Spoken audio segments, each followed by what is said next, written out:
The president just ended a briefing where he briefed the world from the Oval Office. The topic of India came up. The Prime Minister of India is meeting with nations that are historically adversarial to the United States. India was charging us tremendous tariffs, about the highest in the world. They were about the highest in the world, number one. And we therefore weren't doing much business with India, but they were doing business with us because we weren't charging them. Foolishly, we weren't charging them. So they would send in massive, everything they made, they'd send it in, pour it into our country. Therefore, it wouldn't be made here, which is a negative.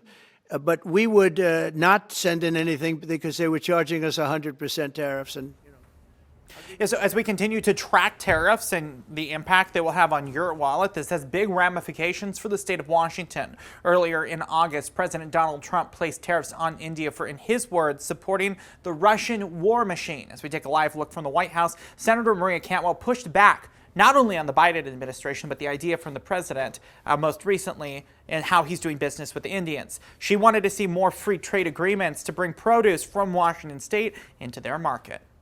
This is not where we need to be going with India today. We need to be building alliances to markets around the globe. The best way that we can counter Russia and China is to build alliances with Europe, with Asia, with India, and basically ask and push for things that would help counter them.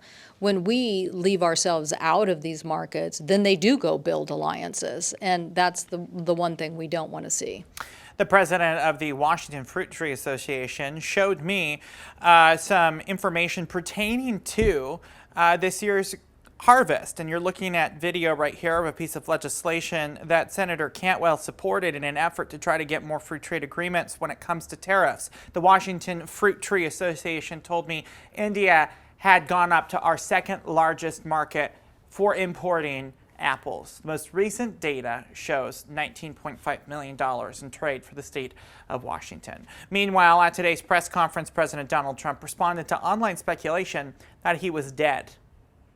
Been very active, actually, over the weekend. I didn't hear that one. That's pretty serious. I'm glad it's well, it's fake news. It's just it's so fake. That's why the media has so little credibility. Over Labor Day weekend, the internet was flooded with speculation and posts claiming that the president had either died or fallen gravely ill. Mind you, this did not come from the media. It came from internet conversation. People online pointed to his absence in the public eye in recent days. The president said he had no idea about how it got to be what it was, but it's obviously now a debunked conspiracy theory.